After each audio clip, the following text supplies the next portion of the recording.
Yeah.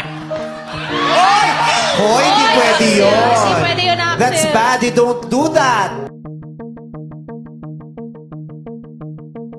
Punong-puno ng pangbabatikos ngayon ang Showtime family, especially si Vice Ganda and Ann Curtis, matapos bigyan ng mali siya ni Vice Ganda ang pagbeso sa contestant sa Especially For You. Sinabi ni Vice kung saan pwedeng mademanda na si Axel sa kanyang pagnakaw ng halik sa babae. Madaming netizens ang putol ang opinyon dahil wala namang mali sa ginawa ng lalaki kung saan makikipagbeso lang naman ito. Tanging pinalala lang talaga raw ng Showtime host ang sitwasyon. Napahiya sa naturang video si Axel dahil sa mga sinabi umano ni Vice Ganda. Bagamat may mga naniniwala na itinama lang ni Vice ang maling ginawa ni Axel, humingi naman ng apologist si Axel sa publiko sa mali umano nitong nagawa sa Showtime. Narito ang full video. Kasi ito yun, yung syempre hindi ako napili. Lalapit na ako kay Christine, syempre si Christine nakaamba na yung kamay niya na appear. Ginawa ko, nakipag-appear ako sa kanya, tapos hinawakan ko yung kamay niya. Ang bala ko talaga sana ay bro code. Yung bro code na yun, yung shake hand, after na shake hands, yung didikit yung balikat sa balikat, tapos tap sa likod yung kamay. For comfort, ganun. Kung kunyari may kakilala kayo, may kaibigan kayo, ganun. Eh sa akin, mali ko kasi, hindi ko naman siya kasi kilala. Pero ganun talaga kasi yung parang nakasanayan ko sa aming mga magtutropa. After nun, yung pagkaano ko ng top niya, ang mali lang kasi dun, yung sa angle ng cup. Ang kala kasi, halikan ko siya. Hindi ko intensyong halikan si Christine. Ang gusto ko lang talaga yung bro code. Tapos, syempre hindi siya comfortable sa bangkuan niya nung oras na yun. Kasi mali talaga yung bangko. Kailangan mo talaga yung yumuko para mapalapit sa kanya. Ang ano kasi dun, kala sa angle ng cup, halikan mo siya. Doon, tas nagsigawan sila, may guys, ganyan. Ako na blanco na ako, syempre, tas napatingin ako sa mga audience. Parang feel ko talaga, sobrang napahiya ako kasi madedemanda ako na wala naman akong masamang intention.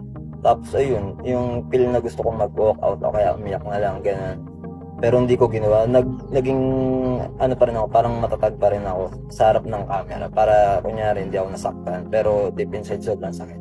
Uulitin ko po, hindi ko po talaga hahalikan si Christine ng time na yun. Walang nakawang halikan, naganap, wala po. Ang naging ano lang po kasi talaga dun, yung angle ng cam, tsaka reaction po ng mga tao.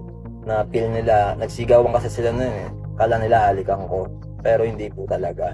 And then parang na ano talaga ako sa pagsigaw ni Meme Vice, doon na ako na blanco. Kaya wala na ako nasabi nun, parang na-speechless talaga ako.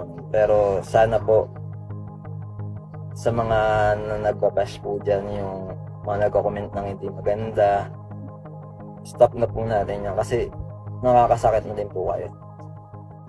Ang hirap din kasi sa social media, yung mas pinaniniwalaan nyo yung napapanood nyo at nakikita nyo.